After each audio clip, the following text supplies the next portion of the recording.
साथियों, आप सभी लोगों का हमारे चैनल सौर करियर पॉइंट में बच्चों आप लोगों का बहुत बहुत स्वागत है। दोस्तों, आज की इस क्लास में हम लोग लेकर के चलने वाले कक्षा 10 की जो फिजिक्स से प्यारे बच्चों, फिजिक्स के अंतर्गत जो हमारे पास में आज चलेगा वो प्रकाश का परावर्तन चल रहा है बच्चों। और प्रकाश के परावर्तन के अंतर्गत हम लोग देख रहे हैं कि आज का टॉपिक जो है, हम लोग ये देखेंगे कि दर्पण में प्रकाश किरण आरेख क्या होती है। प्रकाश की किरणें किसी दर्पण पर पड़ती हैं तो किस प्रकार से जाकर के बिखर जाती हैं, किस प्रकार से परावर्तित या अपवर्तित होती है। आपको बच्चों याद होगा कि हमने जो समतल दर्पण पढ़ा है बच्चों, यदि आप लोग पिछला वीडियो नहीं देखे हैं तो इसी चैनल अभी थोड़े समय के बाद आप लोगों को आई बटन पर बच्चों एक लिंक आ जाएगा। उस आई बटन पर आप लोग क्या करेंगे, टच करेंगे तो आप लोगों को सारी चीजें विजुअल होना शुरू हो जाएंगी। या तो वीडियो के खत्म होते होते बच्चों अंत में आप लोगों को स्क्रीन पर वो वीडियो आ जाएगा जो इसके पिछला आप लोगों की प्लेलिस्ट बनी हुई है। उसको बच्चों क्या करें, पिछले वीडियो को बेहतरीन तरीके से देखें और सारी चीजों को क्या करें, बढ़िया से क्लियर कर लें। क्योंकि अभी अगर मैं फोकस वगैरह नाम लूंगा, किसी और चीज के नाम लूंगा तो आप लोगों को वो चीजें क्लियर नहीं हो पाएंगी बच्चों, क्योंकि आप लोगों ने वो टॉपिक क्या है, पढ़ा लिखा नहीं है। ठीक है, तो पहले एक बार जाकर के पिछला वीडियो बच्चों देखें, फिर आगे चीजें हम लोग पढ़ना स्टार्ट करते हैं बेहतरीन तरीके से। चलिए बच्चों, देरी ना करते हुए आज करा है कि दर्पण में प्रकाश किरण आरेख। बच्चों ध्यान से समझना, यहां से हमको क्या बोलेगा, बोलेगा दर्पण में प्रकाश किरण आरेख। तो प्यारे बच्चों, अगर यहां से कहा है कि प्रकाश किरण आरेख जो दर्पण में हम लोगों को बोल रहा है, वो दर्पण में प्रकाश किरण आरेख क्या होती है, कैसे हम लोग समझ के चलते हैं। पहले कहा कि हम लोग समतल दर्पण में देख लेते हैं। ध्यान से देख करके चलना बच्चों। अगर कह रहा है कि हमारे पास में समतल दर्पण में प्रकाश किरण आरेख क्या होती है, उसके बाद में हम लोग देख के चलते हैं बच्चों हमारे पास में अवतल दर्पण में प्रकाश किरण आरेख क्या होता है। फिर हम लोग तीसरका यहाँ से देख करके चलेंगे कि उत्तल अगर दर्पण हमारे पास में कोई होगा तो उत्तल दर्पण में प्रकाश किरण आरेख क्या होती है बच्चों। बच्चों समतल दर्पण में अगर हम लोग प्रकाश किरण आरेख देख करके चलेंगे तो समतल दर्पण में ये होगा कि प्रकाश की किरण जितने डिग्री के कोण पर आएगी उतने डिग्री के कोण पर क्या होगी, परावर्तित हो जाती है। ध्यान से देख करके रखना बच्चों। यहां से हमने एक समतल दर्पण बनाया, तो पहला टॉपिक मैं यहां से लेकर के चल रहा हूं कि आज की हेडिंग हमारे पास में लग रही है समतल दर्पण। बच्चों यहां से मैंने बोल दिया समतल दर्पण।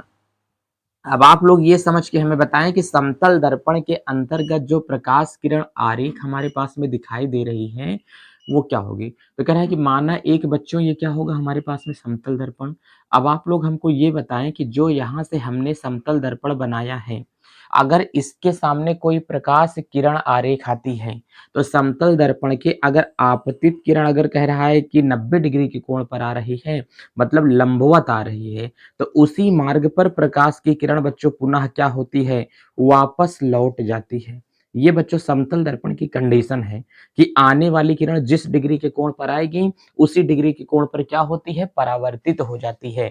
तो समतल दर्पण में आपतित किरण और परावर्तित किरण जितने डिग्री के कोण पर आएगी, नंबर एक, जब प्रकाश की किरण दर्पण के लंबवत आती है तो लंबवत आने वाली किरण उसी मार्ग पर पुनः लौट जाती हैं। इसका मतलब क्या होगा, पहला टॉपिक तो यहाँ पर करा है कि लंबवत किरण आएगी, तो किसी समतल दर्पण में लंबवत आने वाली प्रकाश की किरणें पुनः उसी मार्ग पर अपवर्तित हो जाती हैं। चलो, एक तो अपने पास में टॉपिक ये हो गया।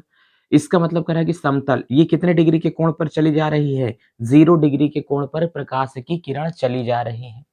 अगर यहीं से हम लोग दूसरा वाला पॉइंट देख करके चलेंगे तो दूसरा पॉइंट हमारे पास में क्या दिखाएगा, कह रहा है कि दर्पण में आने वाली कोई प्रकाश की किरण, ये सर हमने मान लिया कि समतल दर्पण है। हमने कहा ठीक है, मान लो कि ये तुम्हारे पास में क्या होगा, समतल दर्पण होगा। समतल दर्पण में अगर एक तुम लोग बच्चों क्या करोगे, यहाँ से लंब डाल लोगे, तो हमने कहा कि यहाँ से हमने सर लंब डाल लिया है।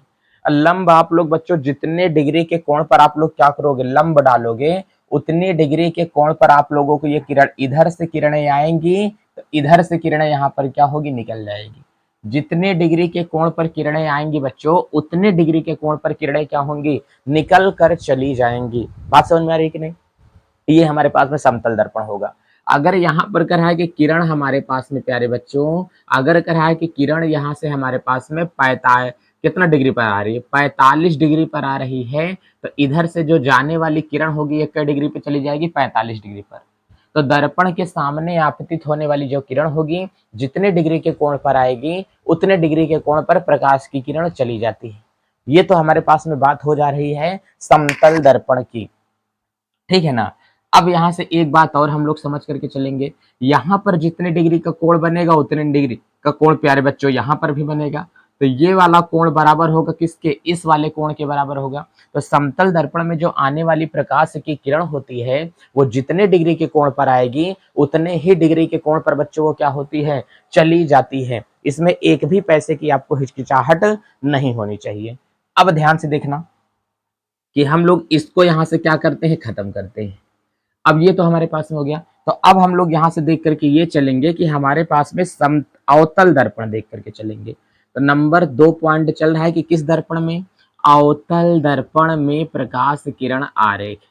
अब बच्चों आप लोग यहाँ से ये देखें कि अवतल दर्पण में जो प्रकाश किरण आरेख है, वो कैसे हमारे पास में चल के जा सकेगी। तो अवतल दर्पण में प्रकाश किरण आरेख अगर हम लोग देखेंगे, तो नंबर 1 का रहा है कि जब प्रकाश की किरण मुख्य अक्ष के समांतर आती है प्यारे बच्चों। तो यहाँ से पहली कंडीशन यहाँ से क्या होगा, मुख्य अक्ष के समांतर आने वाली किरणें। तो यहाँ से हम लोग क्या बोलेंगे, मुख्य अक्ष के समांतर आने वाली किरण। ध्यान से देखो, मुख्य अक्ष के समांतर आने वाली किरण। तो हमने कहा कि मुख्य अक्ष के समांतर अगर कोई प्रकाश की किरण आएगी, तो ये हमने प्यारे बच्चों बना दिया कि हमारे पास में क्या होगा। ये मैंने यहाँ से एक दर्पण बना लिया आपके सामने। अब कह रहा है कि ऐसा दर्पण जिसके उभरे हुए सतह पर पॉलिश कर दें, इस प्रकार के दर्पण को कैसा दर्पण कहा जाता है। सर इस प्रकार के दर्पण को अवतल दर्पण आप कहेंगे। हमने कहा बताया था क्या मैंने तुमको, कहे बिल्कुल सर आपने हमको पढ़ा दिया है। अब कह रहा है कि ये बच्चों प्यारे हमने इसका मान लिया कि ये क्या होगा, मुख्य अक्ष होगा। तो आप लोग ये बताओ, ये दर्पण के बीचों बीच बिंदु को दर्पण का क्या कहते हैं, ध्रुव। और ये वाला पॉइंट प्यारे बच्चों अपने पास में क्या होगा, फोकस होगा। और इस वाले पॉइंट को हम लोग बोलते हैं वक्रता केंद्र। क्या बोलते हैं, वक्रता केंद्र। कह रहा है कि ये मुख्य अक्ष होगा। जब कोई प्रकाश की किरण अवतल दर्पण में मुख्य अक्ष के समांतर आती है, तो हमको आप लोग ये बताओ डियर कि जब कोई प्रकाश की किरण अगर मुख्य अक्ष के समांतर आ जाएगी, तो ये मुख्य अक्ष के समांतर आई है। अब दर्पण यहाँ पर है, देखो ये दर्पण टेढ़ा है, यहाँ पर टेढ़ा है, तो टकराएगी तो सट्टा से कहाँ सटक के जाएगी, नीचे।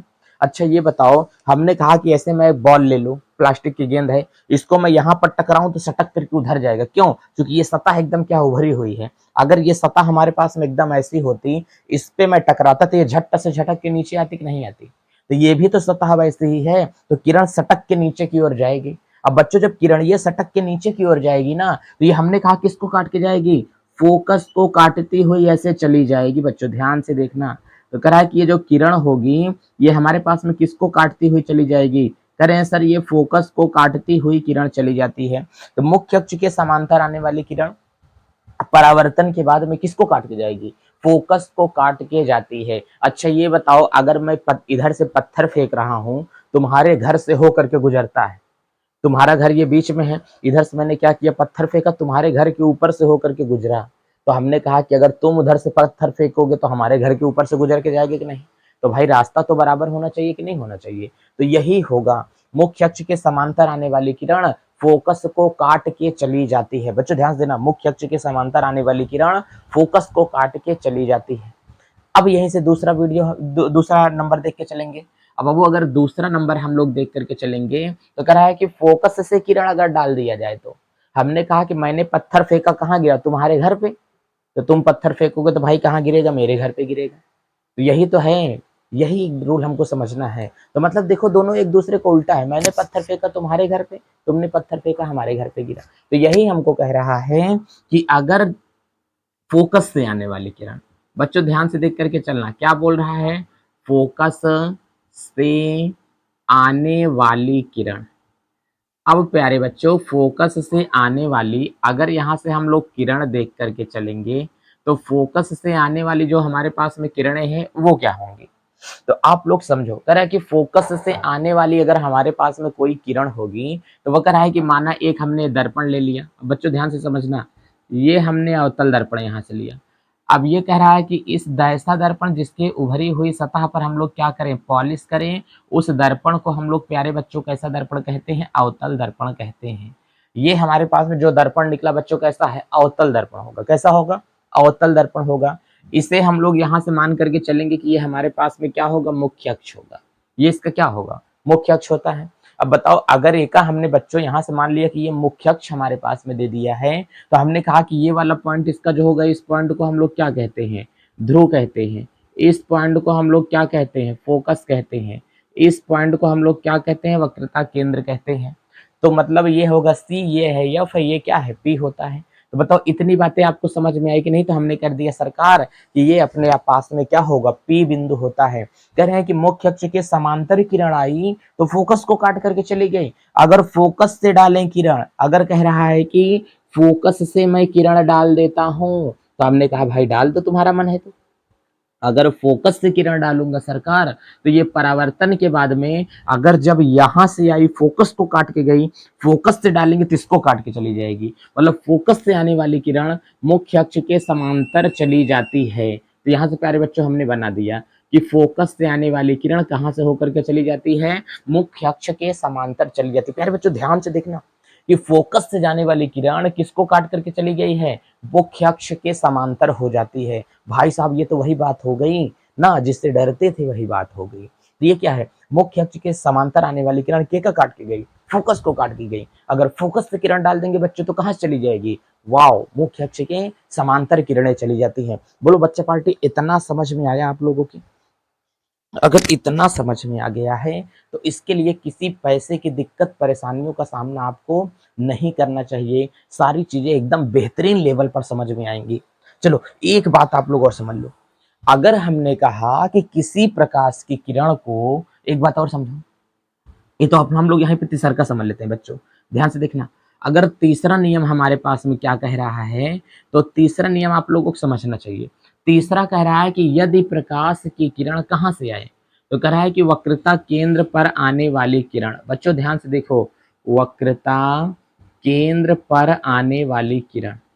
अब बाबू यहां से कह रहा है कि वक्रता केंद्र पर आने वाली किरण, अगर कोई प्रकाश की किरण वक्रता केंद्र पर आती है, बच्चों ध्यान से समझना, कह रहा है कि अगर कोई किरण वक्रता केंद्र पर आती है, तो भाई साहब ये हमने बना लिया कि हमारे पास में क्या होगा, दर्पण। यहां से मैंने बना लिया। कह रहा है कि ऐसा दर्पण जिसके उभरे हुए भाग पर पॉलिश करें, इस दर्पण को कैसा दर्पण कहते हैं? कहें सर, अवतल दर्पण कहेंगे। बच्चों कौन सा दर्पण होगा, अवतल दर्पण होगा।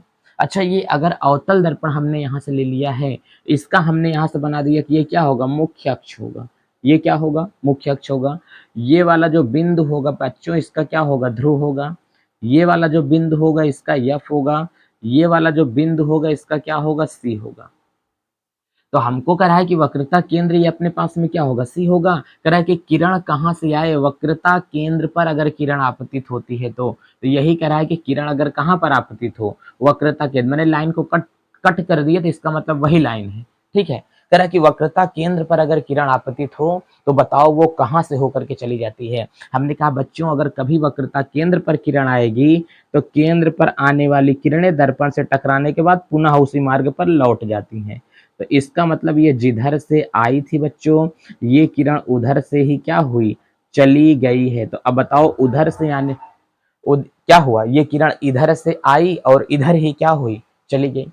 तो मुख्य वक्रता केंद्र पर आने वाली जो किरण होती है, वक्रता केंद्र पर ही अपने मार्ग पर क्या होती है, चली जाती है। बोलो इतनी बात समझ में आया कि नहीं आया? तो इसमें कोई दिक्कत तो नहीं है आप लोगों को? तो कह रहा है कि कभी भी वक्रता केंद्र पर आने वाली किरण वक्रता केंद्र पर ही वापस लौट जाती है। बच्चों इतना समझ में नहीं आया? तो कभी अगर बोलेगा कि वक्रता केंद्र पर आने वाली किरण वक्रता केंद्र पर ही चली जाएगी। देखो मैंने 3 पॉइंट बनाया, मुख्य अक्ष से आने वाली किरण फोकस को काट के जाएगी, फोकस से आने वाली किरण मुख्य अक्ष को काट के जाएगी, केंद्र पर आने वाली किरण उसी मार्ग पर चली जाएगी। है एकदम सिंपल है। अब एक बात और समझ करके चलना, एक बच्चों पहले आप लोग स्क्रीन शॉट ले लो ताकि मैं चीजों को क्या करूं, मिटा सकूं चीजों को। दर्पण में प्रकाश किरण आरेख बच्चों कितने तरीके से पढ़ सकते हैं, धीरे ध्यान देना कि दर्पण में प्रकाश किरण आरेख 3 दर्पणों में बनता है। नंबर 1 समतल दर्पण, अवतल दर्पण जो कि पढ़ रहे हैं, उत्तल दर्पण अभी पढ़ाना बाकी है। समतल दर्पण में 2 प्रकार से बनाएंगे, एक तो जब प्रकाश की किरण लंबवत आएगी तो उसी मार्ग पर चली जाएगी। नंबर 2 बनाया, जितने डिग्री के कोण पर आएगी उतने ही डिग्री के कोण पर प्रकाश की किरण क्या होगी, चली जाएगी, जिसे हम लोग क्या बोलते हैं, परावर्तन का नियम। अवतल दर्पण में किरणें निम्न प्रकार से बनाते हैं। जैसे कह रहा है कि मुख्य अक्ष के समांतर आने वाली किरण केका काट के जाएगी फोकस को, फोकस से आने वाली किरण केका काट के जाएगी मुख्य अक्ष के समांतर, मतलब जहां से आई वहीं चली जाएगी। अवतल दर्पण में ही इतना याद रखना कि जहां से आएगी वहीं पर चली जाएगी। देखो मुख्य अक्ष के समांतर आई, फोकस से चली गई, फोकस से आई मुख्य अक्ष के समांतर चली गई, वक्रता केंद्र पर आई, केंद्र पर वापस लौट गई। हो गया ना बच्चों, बोलो हो गया ना। तो अब यही अपने पास में होगा। जैसे हमने कहा कभी कोई किसी को प्रपोज करने के लिए जाएगा, भाई साहब गुलाब जिधर से आया था अगर पसंद नहीं तो गुलाब उधर ही चला जाएगा, रिटर्न चला जाएगा। जैसे लोगों को जब आपस में क्या होती है, शादी होती है, शादी तो तय हो जाती है, तो दहेज एक घर से दूसरे के घर में आता है। अगर रिश्ता नहीं जम रहा है तो भाई वही दहेज निकल करके वही घर से फिर पहले घर में पहुंच जाता है। असल में ना, तो ये क्या होता है, परावर्तन हो रहा है भाई। चीजें लौट करके क्या हुई, चली गई थी, ये क्या है, परावर्तन कहला देता है। तो कभी अगर हमारे पास में ऐसा हो जाएगा तो एक हम लोग यहाँ से इतनी चीजें लेकर के चलेंगे। अब हमको एक बात और बताओ जरा आप लोग कि अब दर्पण में इसी में देख के चलेंगे, अवतल दर्पण में ही। अब कह रहा है कि जब प्रकाश की किरण कहाँ पर आए, ध्रुव पर आए। तो हम लोग अगली हेडिंग यहाँ से बनाकर चलते हैं, ध्रुव पर आने वाली किरण। क्वेश्चन नंबर 4 बनेगा बच्चों हमारे पास में। तो ये हमारे पास में कह रहा है कि ध्रुव पर आने वाली किरण। तो बच्चों यहां से नंबर 4 होगा, ए का हम लोग यहां से क्या बना के चलेंगे, ध्रुव पर आने वाली किरण। अब प्यारे बच्चों अगर यहां से देख के चलो, ध्रुव पर आने वाली किरण। अब यहां से जितनी किरणें हमारे पास में ध्रुव के ऊपर आपतित होंगी, ध्रुव पर जितनी किरणें आएंगी वो कहां से जाएंगी। हमने कहा चलो बच्चों पहले समझ लो, ये हमने बना लिया अवतल दर्पण। ऐसा दर्पण जिसके उभरे हुए भाग पर पॉलिश की हो उसे क्या कहते हैं, अवतल दर्पण। या ऐसा दर्पण जिसकी सतह बीच में दबी हो उस दर्पण को क्या कहते हैं, अवतल दर्पण कहा जाएगा। बच्चों इतनी बात समझ में। अब एक बात समझो, हमने कहा कि मुख्य अक्ष इसका क्या हो जाएगा, कह रहा है कि ये जो रेखा काट करके जाएगी इसे क्या बोलेंगे, इसका मुख्य अक्ष बोलेंगे। ये वाला जो इसका पॉइंट होगा ये क्या कहलाएगा, ध्रुव। ये वाला जो इसका पॉइंट होगा क्या कहलाएगा, यफ। ये वाला जो पॉइंट होगा इसका क्या कहलाया, सी। तो मतलब एक दर्पण में निम्न बिंदु होते हैं, ये फोकस होगा, ये ध्रुव होगा। जो बच्चों को नहीं पता है जा करके चैनल पर सारी चीजों को क्या करो बच्चों देख लो, क्योंकि चीजें नहीं पता है तो यहाँ पर कंफ्यूजन उत्पन्न कर सकती हैं। तो हमने कहा जब प्रकाश की किरण ध्रुव पर आपतित हो, तो हमने प्रकाश की किरण को ध्रुव पर डाल दिया है। तो कह रहा है कि जब कोई प्रकाश की किरण अगर दर्पण के ध्रुव पर आपतित होती है, बच्चों ध्यान से समझना, अगर ध्रुव पर आपतित हो रही है कोई प्रकाश की किरण तो वो 90 डिग्री के मार्ग पर क्या होती है, चली जाएगी। अच्छा ध्यान से समझ के चलना, इसे हमने क्या बोला कि 90 डिग्री के कोण पर परावर्तित हो जाती है। तो ध्रुव पर आने वाली किरणें 90 डिग्री के कोण पर क्या होगी, चली जाएगी। अगर मैं इसको यहाँ से मिटा दूंगा, इस रेखा को जो हमारे पास में ऐसे बनी है मैं ऐसे करके रख दूं, तो बताओ देखो इसी प्रकार से ये रेखा है कि नहीं, इसको उठा के इसी के अंदर तो चिपकाया गया है बच्चों। इसका मतलब यहाँ पर कोण बना 90 डिग्री, तो यहाँ पर भी कोण बना कई डिग्री का, 90 डिग्री का कोण बना हुआ है।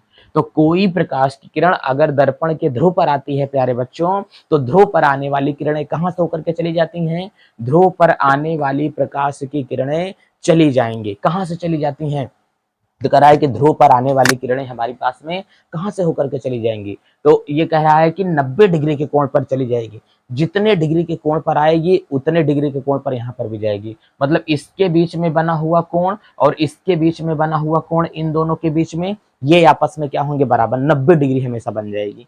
ठीक है, तो वही कह रहा है कि यहाँ से 90 डिग्री के कोण पर आपतित हो जाएगी। तो ध्रुव पर आने वाली किरण कितने डिग्री के कोण पर चली जाएंगी, 90 डिग्री के कोण पर चली जाती है।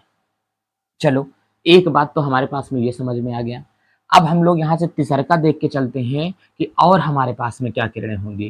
तो बच्चों पांचवा यहाँ से जो हो रहा है, कह रहा है कि लंबवत आने वाली किरण। क्या बोल रहा है, तो यहाँ पर हमको बोल रहा है ध्रुव पर लंबवत आने वाली किरण, ध्रुव पर लंबवत आने वाली किरण।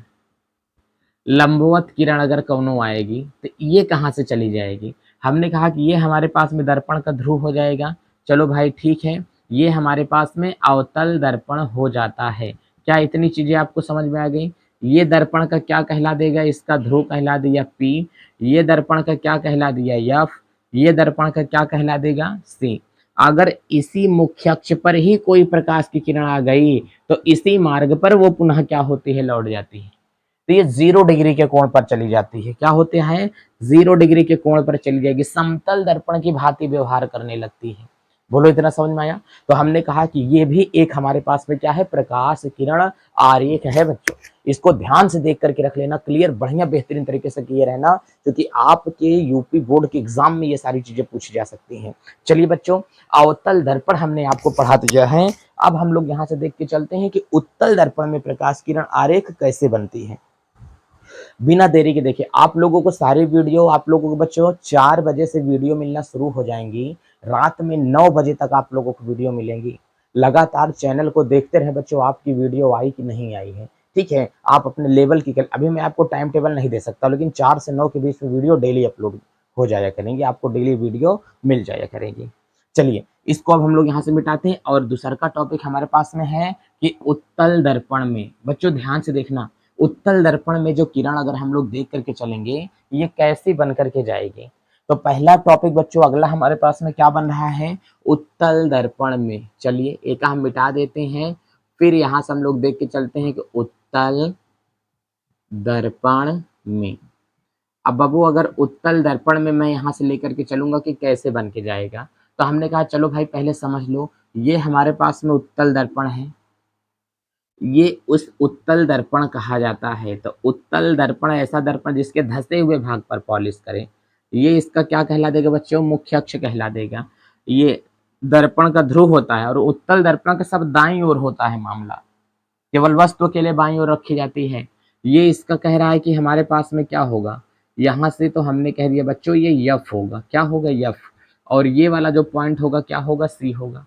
तो कह रहा है कि उत्तल दर्पण में मुख्य अक्ष के समांतर अगर कोई प्रकाश की किरण आएगी बच्चों, तो ये कहाँ से होकर के जाएगी, तो मुख्य अक्ष के समांतर आने वाली अगर कोई किरणें हमारे पास में आ रहे हैं, तो वो कहाँ से होकर के चली जाएंगी। कह रहा है कि ये देखो, ये ऐसे मुड़ा हुआ है, अगर ऐसे मैं बॉल यहाँ पटकूंगा तो एहपा पटकूंगा, सटक किधर चला जाएगा कि नहीं, चूंकि सतह क्या है, वक्र है, सतह गोलाकार है, इस पे ऐसी सतह है, इस पे पटकोंगे गेंद साइंस इधर चली जाएगी। इसका मतलब ये भी तो दर्पण भी वैसे ही है, ये किरण को ऊपर की ओर मोड़ देगा। जब ये किरणों को ऊपर की ओर मोड़ देगा, तो हमने कहा चलो भाई ये किरणों को ऊपर की ओर मोड़ रहा है, तो किरण हमारी यहाँ से निकल जाएगी।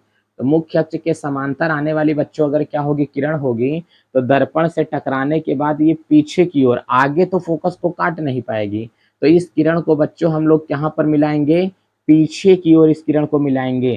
तो ये किरण पीछे की ओर क्या कर दी है बच्चों, कट गई है। और जब ये किरण पीछे की ओर यहाँ से क्या हुई, कट गई, तो हम लोग बोल देंगे भाई ये किरण हमारे पास में कैसी है, आभासी है। क्योंकि दर्पण के पीछे जाने वाली जितनी किरणें होती हैं, सब कैसी किरण होती है, आभासी किरण होती है। तो बोलो बच्चों यहाँ से जो किरण बनी कैसी बन गई, आभासी किरण बन गई है। कि उत्तल दर्पण के मुख्य अक्ष के समांतर आने वाली किरणें परावर्तन के बाद में फोकस को काटती हुई प्रतीत होती हैं। ये क्या होगा, मुख्य अक्ष के समांतर ये वाला चित्र था, तो हम लोग कह सकते हैं कि हमारे पास में किसका चित्र है बच्चों, मुख्य अक्ष के समांतर ये वाला हमारे पास में ग्राफ बन करके जाएगा, ठीक है। अगर दूसरा वाला देख करके चलेंगे, तो दूसरा आप लोग समझो पहले, दूसरा वाला कह रहा है कि अगर वक्रता केंद्र पर किरण आए, कहाँ पर आए, तो यहाँ से हमने कहा प्यारे बच्चों, वक्रता केंद्र पर अगर किरण आती है, केंद्र पर आने वाली किरण, अच्छा देखो, अगर वक्रता केंद्र पर आने वाली जो किरण है, अगर वही हमारे पास में यहाँ से आ जाए, तो हम क्या देख करके चलेंगे। तो हमने कहा कि वक्रता केंद्र पर बाबू आने वाली किरण, ये हमने बना दिया कि ये इसका क्या होगा, मुख्य अक्ष हो जाएगा। तो हमने कहा कि जब इसका ये उत्तल दर्पण हो जाता है, जिसका सतह बीच में क्या हो, उभरी हो, उसे क्या कहते हैं, उत्तल दर्पण कहा जाता है। एक हमने बना दिया बाबू, यहाँ से क्या होगा, मुख्य अक्ष होगा, ये इसका हमने बना दिया क्या होगा, यफ, और ये हमने बना दिया इसका क्या होगा, सी। कह रहा है कि कोई प्रकाश की किरण वक्रता केंद्र पर आए, तो वक्रता केंद्र पर आने वाली किरण देखो उसी मार्ग पर पुनः क्या होती है, लौट जाती है। लेकिन कह रहा है कि ये किसको काटती हुई प्रतीत होगी, तो इस किरण को हम लोग बाबू थोड़ा सा पीछे की ओर बढ़ाएंगे, तो पीछे की ओर कहाँ से जाती है, तो वक्रता केंद्र पर आने वाली किरण वक्रता केंद्र पर ही जाती हुई प्रतीत होती है। तो वही कह रहा है कि वक्रता केंद्र पर आने वाली किरणें वक्रता केंद्र पर ही क्या होंगी, चली जाएंगी। आपको इतना ही बना करके रख देना है और उसमें बच्चों कुछ भी नहीं करना है। समझ में आ रहा है ना? अब देखो तीसरा वाला अगर यहाँ से हमसे बोल करके चलेगा तो बच्चों जो तीसरा पॉइंट बोल करके चलेगा वो हमको यहाँ से करा है कि तीसरा वाला मुख्य अक्ष के समांतर किरणें हो गई, ध्रुव पर आने वाली किरणें। अब देखो अगर कोई प्रकाश की किरण, बच्चों मैं बोल रहा हूँ कि ध्रुव पर आ जाएगी, देखो तो यहाँ ध्रुव पर आने वाली किरणें भी क्या होती हैं, 90 डिग्री के कोण पर चली जाएंगी। ये मैंने यहाँ से दर्पण बना दिया। अब प्यारे बच्चों अगर मैंने दर्पण बनाया तो इस पर कोई किरण अगर आएगी तो इधर की ओर ही तो किरणें चली जाएंगी बच्चों। तो इसका मतलब ये क्या होगा, 90 डिग्री के कोण पर चली जाती है। कितने डिग्री के कोण पर? 90 डिग्री के कोण पर चली जाती है। बोलो इतना बात समझ में आया कि नहीं? तो कह रहा है कि दर्पण के सामने अगर कोई प्रकाश की किरण आती है तो ये कितने डिग्री के कोण पर चली जाती है? 90 डिग्री के कोण पर चली जाती है। इतना समझ में आया ना? तो कभी कह रहा है कि दर्पण के ध्रुव पर आने वाली जितनी हमारे पास में क्या है किरणें हैं, ये कहां से होकर के चली जाती हैं? 90 डिग्री के कोण पर चली जाती हैं। चलो एक बात तो हमने बता दिया। अब ये प्रकाश किरण आरेख आपके साथ में सारी चीजें हो गई हैं। अब नेक्स्ट वाला बच्चों हम लोग जो वीडियो देख करके चलते हैं उसे हम लोग क्या बोलेंगे, उस वाले वीडियो के अंतर्गत देखेंगे कि अवतल दर्पण के द्वारा बनने वाले प्रतिबिंब। अब अवतल दर्पण कितने प्रकार का प्रतिबिंब बना सकता है, इस बात को पहले हम लोग क्या करेंगे, पुष्टि करके चलेंगे कि अवतल दर्पण के द्वारा बनने वाले प्रतिबिंबों की संख्या कितनी हो सकती है। फिर आगे की चीजों को हम लोग क्या करेंगे, बढ़िया से अध्ययन करके चलेंगे। चलिए बच्चों इस पोजीशन को तो हम लोग क्या करते हैं, मिटा देंगे। फिर नेक्स्ट वाला देखेंगे। तो इसका मतलब मैंने क्या बताया, दर्पण में प्रतिबिंब कई प्रकार बनता है, 3 प्रकार। समतल दर्पण में, अवतल दर्पण में, उत्तल दर्पण में। समतल दर्पण में जब प्रतिबिंब कहां पर आए, डायरेक्ट लंबवत आए तो लंबवत ही चला जाएगा। और कह रहा है कि दूसरा का कंडीशन क्या था, जब आने वाली किरण जाने वाली किरण बराबर हो, इसका मतलब आपतन और परावर्तन कोण बराबर होंगे हमेशा। अवतल दर्पण में बनाया प्रतिबिंब कई प्रकार से, जब मुख्य अक्ष के समांतर आए तो फोकस काट के जाएगी, फोकस से आए तो मुख्य अक्ष के समांतर चली जाएगी, वक्रता केंद्र से आए तो वक्रता केंद्र पर चली जाएगी, ध्रुव पर आए तो 90 डिग्री के कोण पर चली जाएगी। कितने डिग्री के कोण पर? 90 डिग्री के कोण पर हमेशा परावर्तित हो जाती है। इतना समझ में आया? यही तो उत्तल दर्पण में भी बताया जा रहा है कि मुख्य अक्ष के समांतर आने वाली किरणें फोकस को काटती हुई प्रतीत होती हैं, वक्रता केंद्र पर आने वाली किरणें वक्रता केंद्र पर जाती हुई प्रतीत होती हैं। तो वक्रता केंद्र पर आती हुई किरण क्या हो गई, हमको प्रतीत हो गई है। समझ में आया बच्चों? बच्चों नहीं आया तो वीडियो को एक बार फिर से देखें। पहली बात तो मैं ये कह रहा हूं कि आप लोगों को समझ में आ चुका है बच्चों, ठीक है। अगर नहीं आया तो वीडियो को फिर से देखिए बच्चों, सारी चीजें क्लियर हो जाएंगी। अगर नहीं आया है तो इसका मतलब ये है कि आपने पिछली वीडियो को बच्चों देखा नहीं है, इसलिए ये टॉपिक समझ में आने में थोड़ी सी समस्या आपको हो रही है। चलते हैं प्यारे बच्चों, अपना ख्याल रखें, मस्त रहें, स्वस्थ रहें, बड़ों का आदर करें बच्चों, छोटों को प्यार दें, महिलाओं का सम्मान करें, अपना व्यक्तित्व इस प्रकार से बनाएं कि भारत के एक अच्छे नागरिक का निर्माण हो सके। चलते हैं, जय भारत।